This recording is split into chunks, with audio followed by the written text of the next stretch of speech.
আসসালামু আলাইকুম দর্শক, মনোযোগ দিবেন। এক ব্যক্তির তিনটা ছেলে রয়েছে, তিনটা ছেলের নামই সে আব্দুল্লাহ রেখেছে, অর্থাৎ তিন ছেলের নাম একই। ওই ব্যক্তিটা হঠাৎ করেই তার অবস্থা খারাপ হয়ে যায় এবং তিনি এই দুনিয়া ছেড়ে চলে যাবেন, এমন অবস্থা তার।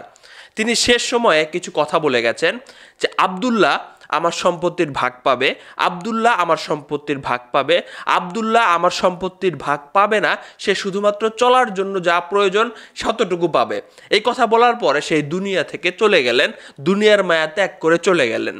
তো তার তিন ছেলের মাথায় আকাশ ভেঙে পড়ার মতো অবস্থা। তার বাবা শেষমেশ কি বলে গেল যে আমাদের মধ্যে তিন ভাইয়ের মধ্যে দুই আব্দুল্লাহ পাবে সম্পদ, এক আব্দুল্লাহ এই সম্পদটা পাবে না। এখন কোন দুই আব্দুল্লাহ সম্পদটা পাবে এবং কোন আব্দুল্লাহ সম্পদটা পাবে না আমরা কিভাবে বুঝবো? তাই তারা চিন্তা করলো যে এলাকায় সবচেয়ে গণ্যমান্য ব্যক্তি, সাপোজ ধরে নেন সেই ব্যক্তিটার নাম হচ্ছে কাজী সাহেব। তো তার কাছে যায় আমরা জিজ্ঞাসা করব যে আব্বা তো খোলাসা করে গেল না যে কোন দুই ভাই সম্পদ পাবে আর কোন ভাই সম্পদ পাবে না। তো সে হয়তো বা জ্ঞানী, সে আমাদেরকে এই সমস্যার সমাধান দিবে। তাই তিন ভাই রওনা হলো কাজী সাহেবের উদ্দেশ্যে।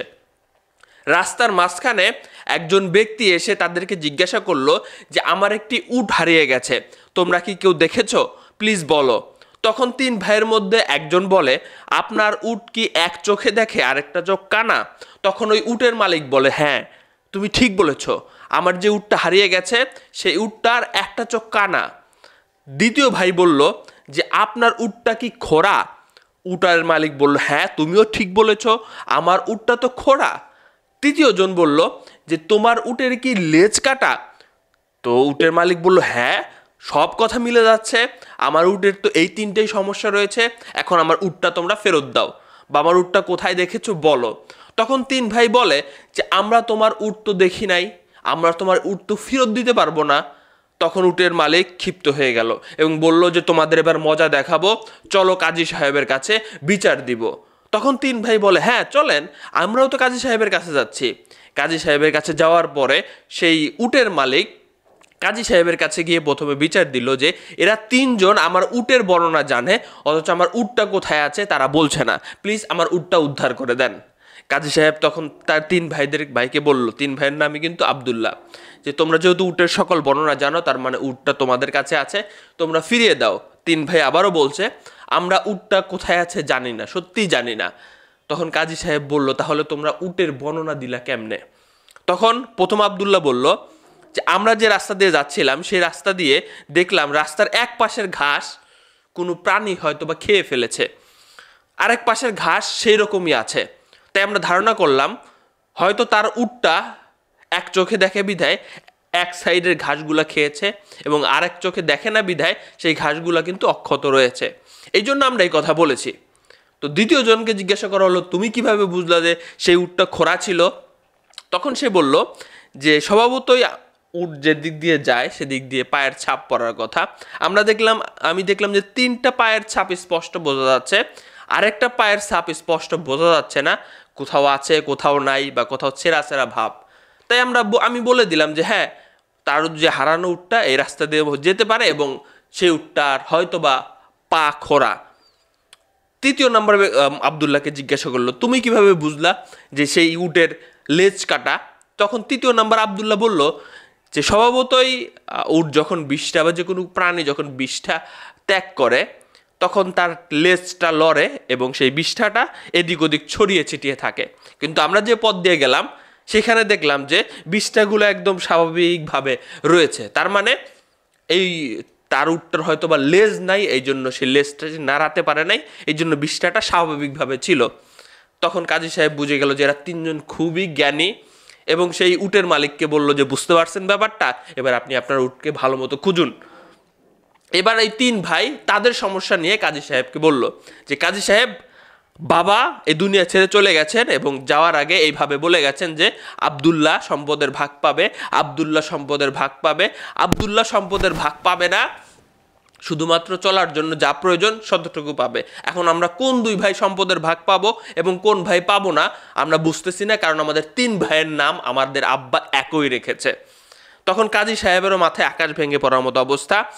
সে তাদেরকে একটি রাত তার বাসায় অবস্থান করতে বলল এবং সে নজরদারিতে লাগাই দিল লোকজন এবং তাদের জন্য খাবারের আয়োজনের কথা বলা হইল। এরপর তিনজনের সামনে খাবার পরিবেশন করা হইল এবং চারিদিকে লোকজন নজর রাখতেছে এই তিন ভাইয়ের উপরে কাজী সাহেবের অর্ডারে। এক ভাই বলা শুরু করলো, কি ব্যাপার, আমাদেরকে কুকুরের মাংস দেওয়া হয়েছে, কাজী সাহেব কেমন লোক? দ্বিতীয় আরেক ভাই বলতেছে যে কি ব্যাপার, একজন গর্ভবতী মহিলার হাতের রুটি আমাদেরকে দেওয়া হয়েছে, কাজী সাহেব কেমন লোক? তৃতীয় নাম্বার আব্দুল্লাহ বলতেছে যে অবশ্যই তার জন্মের ঠিক নাই, এই জন্য সে আমাদের উপরে নজর রাখছে এবং সে আমাদেরকে কুকুরের মাংস দিয়েছে এবং একজন গর্ভধারিণী মাকে দিয়ে বানানো রুটি আমাদেরকে দিয়েছে। কাজী সাহেব দূর থেকে সব কিছু শুনেছে।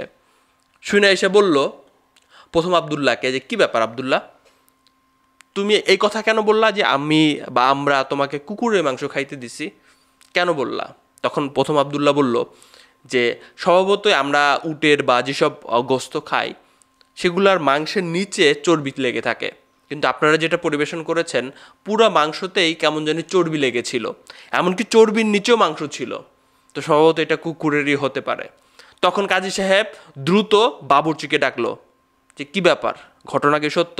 তখন বাবুর্চি সেটা স্বীকার করলো যে বাসায় কিছু ছিল না, সেই জন্য সে বাইরে থেকে একটি কুকুর নিয়ে এসে তাদেরকে এভাবে রান্না করে খাইতে দিছে। তখন কাজী সাহেব বলল যে তুমি সেই প্রথম আব্দুল্লাহ যে তোমার বাবার সম্পত্তির ভাগ তুমি পাবা। দ্বিতীয় জনকে জিজ্ঞাসা করা হইলো যে তুমি কেন বললা যে এই রুটিটা তোমাদেরকে যে দেওয়া হয়েছে এটা একজন অন্তঃসত্ত্বা মহিলার হাতের বানানো? তখন বলল যে দেখেন, রুটিটা ঠিকমতো বেলা হয় নাই বা সেকা হয় নাই, বোঝাই যাচ্ছিল যে রুটি বানাচ্ছিল সে ঠিকমতো মানে রুটিটা বেলতে পারছিল না বা সেকতে পারছিল না, এই জন্য রুটির এপিট ওপিটটা ঠিকমতো সেকা হয় নাই। তো এমন কর্মকাণ্ড কারা ঘটাইতে পারে? অবশ্যই কোনো গর্ভধারিণী মা যার পেটে মানে সন্তান রয়েছে, সে অপুর হয়ে মানে করতে পারতেছিল না, এটা ঠিকমতো কাজটা করতে পারতেছিল না। তখন কাজী সাহেব বলল যে তুমি সেই দ্বিতীয় আব্দুল্লাহ যে তোমার বাবা সম্পদের ভাগ পাবে। তৃতীয় জনকে জিজ্ঞাসা করা হইলো যে তুমি কেন বললা যে কাজী সাহেবের জন্মের ঠিক নাই, তুমি কেন বললা? তখন সে বলল যে অবশ্যই যে আমাদেরকে খেতে দিয়ে এইভাবে নজরদারি করে, অবশ্যই যে আমাদেরকে এভাবে কুকুরের মাংস দেয় এবং একজন গর্ভধারিণী মাকে দিয়ে সে রুটি বানিয়ে আমাদেরকে খাওয়ায়, তার এমনই হওয়ার কথা।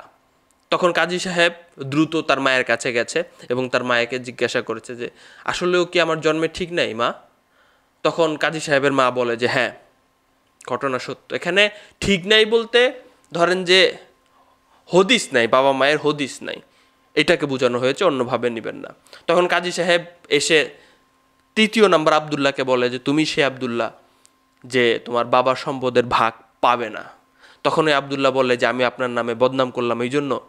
বললো যে না, আমি তোমাকে চাইলে শাস্তি দিতে পারতাম, কিন্তু আমি দিচ্ছি না, কারণ তারাই তাদেরকে চিনে, সুদখোর সুদখোরকে চিনে, ঘুষখোর ঘুষখোররে চিনে, তুমি আমারে চিনেছ, আমি তোমারে চিনেছি।